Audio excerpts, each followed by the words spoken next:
Hello everyone, welcome to my YouTube channel. In this video, we are continuing to talk about the executive branch by focusing on presidential pardons. This is important because it connects back to not only the powers of the presidency, but also connects back to checks and balances. There are many instances where the three branches have checks and balances for each other, but one of the few instances of presidents having unchecked power is presidential pardons. This is the president's ability to grant pardons or lessen the punishment for people who are convicted of or who might have committed a federal crime. The framers gave this kind of power less explanation than the other issues they grappled with during the convention, since they just weren't not as high a priority. Because of this vagueness, this lapse gives presidents the opportunity to make the most of this power. So, we are going to talk about how this pardon power came about and how it affects us. Let's begin with how this pardon power came about. The framers wanted to balance the powers of the president with those given to both Congress and the federal courts. They decided the courts will determine whether people accused of crimes are guilty, and if so, how they should be punished. One way to limit the influence of the courts would be to let the president pardon guilty parties. One framer thought the chief executive should have the same pardon power that British monarchs traditionally have, the ability to pardon in all cases with the exception of impeachment of any officer, however. Another framer objected because the president might then hire someone to carry out a crime and then pardon the perpetrator to save their own skin. Or if they grant a pardon before the wrongdoer goes to trial, the criminal might never be revealed. This framer also worried about the possibility of the president committing treason and their treachery would remain hidden. The response to this is that if that happened, Congress would surely find out and impeach the president and prosecute and convict the president. The framers thought the Senate should have the right to approve a presidential pardon, but that would not work and the Senate should not be involved, according to one other framer. This debate led to the Pardon Clause, which grants the president wide open powers to pardon, except when impeachment is involved. The president can also commute or shorten a sentence. The following year, Alexander Hamilton wrote in the Federalist, quote, "I support giving the president broad powers to pardon." Why? Compassion. Judges and juries make mistakes after all. Also, some people justly convicted of crimes genuinely repent and beg forgiveness. In such cases, the president should be able to dispense the mercy of the government. The president should even have the right to pardon traitors. Furthermore, if it would restore the tranquility of the Commonwealth and heal old political wounds, unquote. So, Alexander Hamilton appeared to believe a president can give a check on the judiciary through pardons, since judges and juries can sometimes make mistakes with convicting someone, and providing pardons can show a sign of forgiveness to someone who committed a crime and genuinely show remorse. Hamilton also thought providing pardons can spread peace when we are not resentful of someone who, again, shows remorse. Here are some historical instances of presidents giving pardons to people. In 1795, George Washington pardoned grain farmers in western Pennsylvania who had been sentenced to death for taking up arms against U.S. tax collectors during the Whiskey Rebellion. John Adams issued an amnesty in 1800 for other tax resistors convicted of treason during Fry's rebellion. Amnesty is the term sometimes used for pardons when lots of people are involved.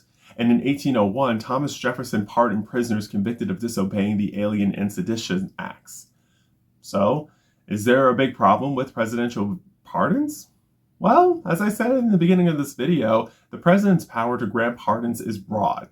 In fact, it is so broad that they can erase a criminal conviction as if it had never happened, regardless of the nature of the crime or the rationale for the pardon. Pardoning behavior that is possibly traitorous is allowed but controversial. Let's look at some examples. 1. During the Civil War, Vice President Andrew Johnson referred to secessionists, quote, "traitors must be impoverished," unquote. But when he became president after the assassination of Abraham Lincoln, he said, quote, "to the tens of thousands of Confederates, I grant amnesty and pardon," unquote. This was partly because he believed in white supremacy, which was the view that white people are better than people of color and should continue to oversee them. Johnson also wanted to fully restore confidence and fraternal feeling among the whole people. Americans who agreed with the old Johnson were appalled. 2. Between 1964 and 1973, many young men fled the U.S. to avoid being drafted into the armed forces. Some saw this act as traitorous. In 1977, on President Jimmy Carter's second day in office, he pardoned as many as 200,000 of those men because he believed it would help heal our country. However, not everyone agreed. Reactions ranged from relief to outrage, with some saying it would divide the country instead. Presidents can give pardons in several ways and for many reasons, and never have to explain them. Bill Clinton cleared his brother of drug charges, although actions on behalf of family members are unusual. Ronald Reagan pardoned Junior Johnson, a professional sports car racer who committed a felony by operating a moonshine still. Donald Trump pardoned Sheriff Joe Arpaio of Maricopa County, Arizona, who had been convicted of contempt of court for using racist practices against Mexican Americans. Arpaio was pardoned before he had been jailed. Furthermore, presidents can pardon someone who has not ever been indicted, tried, or convicted of anything. Let's look at an example of this one, such as the Watergate scandal. The Watergate building in Washington, D.C. was the home of the Democratic National Committee. On June 17, 1972, it was discovered that some men had been attempting to steal documents and bug the Democrats' telephones.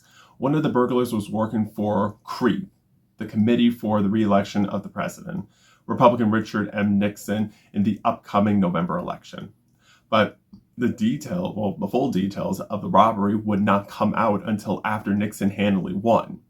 Over the next 2 years, journalists Bob Woodward and Carl Bernstein investigated the burglary. So did a Senate committee headed by Senator Sam Ervin and Special Prosecutor Archibald Cox. Testimonies revealed that the burglars had been paid hundreds of thousands of dollars to keep quiet about CREEP's involvement.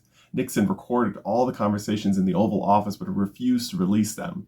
This rash act triggered what was called the Saturday Night Massacre. Rather than obeying Nixon's demand, some people in his cabinet resigned. The Supreme Court ruled that Nixon had to turn over the tapes, which confirmed that he not only knew about the burglary, but had also attempted to hide it. This amounted to obstruction of justice, which was an impeachable offense. Meanwhile, the courts found more than a dozen associates and members of Nixon's staff guilty of various Watergate-related crimes. Nixon recognized that he would probably be impeached and convicted. On August 8, 1974, he chose to resign, the first president to do so. Vice President Gerald Ford was sworn into office the next day. 6 weeks later, he grants Nixon a full, free, and absolute pardon of all crimes he committed or may have committed while in the White House because Ford thought Nixon had suffered enough. But not only that, it allowed Nixon to avoid even the prospect of a trial. So, based on this example, the pardon power was not just used as an attempt to move from a stressful situation, but it can also be seen as avoiding accountability for Nixon, other than him resigning from the presidency and putting him above the law. Ford was widely criticized for pardoning Nixon. He lost his race for election in 1976. Also, could a president self-pardon themselves? This question arose during Donald Trump's first presidency. Robert Mueller, a special prosecutor, looked into the possibility that Russia had been involved in Trump's campaign during the 2016 election. Some of the president's actions seemed to suggest that he was obstructing justice by interfering with the decision. He was able to pardon anyone caught up in the inquiry or who was found guilty, but he also declared that he could pardon himself. At the same time, though, Trump did not think he would need to pardon himself because he did not think he did anything wrong. It was pretty much like, if you do not think you did anything wrong, then you should not try to cover your tracks or shield yourself from any investigation. Perhaps a president giving themselves a self-pardon can make them look like they are implicitly admitting they are guilty and did something wrong. Also, it remains unclear if Congress would consider a president's self-pardon to be an abuse of power warranting impeachment. Again, this all goes back to the framers not being specific with what a president can pardon someone for, requiring a president to provide a legal reason to pardon someone, and how a president can pardon someone, meaning if a president can only pardon someone before or after someone commits an offense.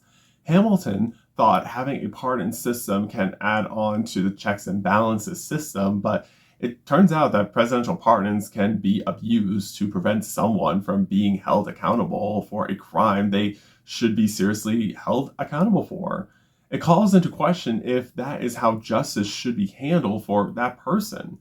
It also seems like if someone is well connected with a president and wants favors from that president to pardon them, it can look like the president is giving special treatment to people in their inner circle. While each pardon will vary on a case-by-case basis, the thing we need to understand is which instances should someone seriously get a pardon and when they can get it. Pardoning someone is a big deal and affects how they can be held accountable. Without specific measures on checking the president on pardoning someone, it is essentially a free-for-all for the president to pardon anyone they want, whether those people deserve the pardons or not. With all this in mind, how can someone request a pardon from the president? Here are two routes for requesting it. One, typically wrongdoers submit a petition to the Office of Pardon Attorney at the Department of Justice. Then they follow a multi-step process, including a 5-year waiting period. Two, wrongdoers can ask someone who knows the president to lobby for a pardon on their behalf. Either way, the petitioner might get good news from the president or no response at all, and the recipient of a pardon can always refuse it. Now that we know how pardons work and how it affects us, let's look at some comparisons at how some U.S. states and countries handle pardons. Every state has adopted legislation regarding procedures for pardons. More than half require that the judge who sentenced the person apply for a pardon and be allowed to comment on whether the applicant deserves a pardon. After that, pardon power varies from state to state. 29 states allow governors to grant pardons.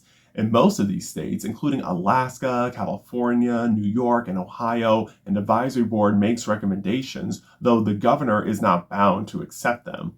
9 states, including Connecticut, Georgia, Idaho, and Utah, appoint a clemency board, such as the Board of Pardons and Parole, to make the decisions.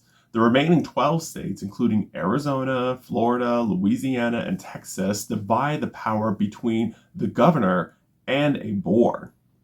No state has specified whether governors can pardon themselves. However, in 1856, Isaac Stevens, the territorial governor of the Pacific Northwest, pardoned himself. He had ordered farmers who had married Native Americans to leave the territory, and when the court system investigated the legality of the order, Stevens closed the courts down, declared martial law, and had the judges arrested. Another court fined him for contempt, but he was able to avoid punishment with a self-pardon. Some countries work similarly to the US when it comes to pardons. In France and Germany, the president can grant pardons. However, only the legislature in Germany can grant amnesty to a group. The British monarch can grant pardons, but they do so on the advice of the Home Secretary. In Canada, the Parole Board of Canada makes the decision, and a Canadian pardon does not erase the original conviction. In Japan, the cabinet does the job. The Israeli president grants pardons based on recommendations by the Minister of Justice. In 2018, President Rivlin expanded the number of pardons. Americans might benefit from a more orderly process for presidential pardons given to individuals for reasons of mercy. This could include reviews and recommendations by the Department of Justice or an independent board. This is so each case gets thoroughly evaluated and the pardons can be made for good reasons. In conclusion, the presidential pardon is one of the most powerful and least restrictive tools given to the president by the Constitution. It was originally designed as an act of mercy where the president has a way to correct any mistakes made from the justice system and show compassion. However, Over time, this power has also raised serious questions about fairness, accountability, and executive authority. From Washington's early pardons during the Whiskey Rebellion to Ford's pardon of Nixon, and even modern examples involving controversial figures, each case reminds us how influential and complex this power can be. While Alexander Hamilton believed pardons could bring healing and forgiveness, history shows that they can also create division or appear to place some people above the law. Because the Constitution gives so little guidance, it is ultimately up to each president to decide how they use their pardon power for either good or bad reasons. Remember, pardoning individuals does not just affect them, but also shapes how we see justice, accountability, and balance of power in our country. In the next video, we will continue talking about the executive branch by talking about the concept of unitary executive. Until then, please like this video, subscribe to my YouTube channel, and turn on the post notifications so you will be notified when I post my next video. I appreciate your support. Remember, you are powerful, you are capable, and you are the changemaker our society needs. Thank you so much for watching this video. I will see you soon.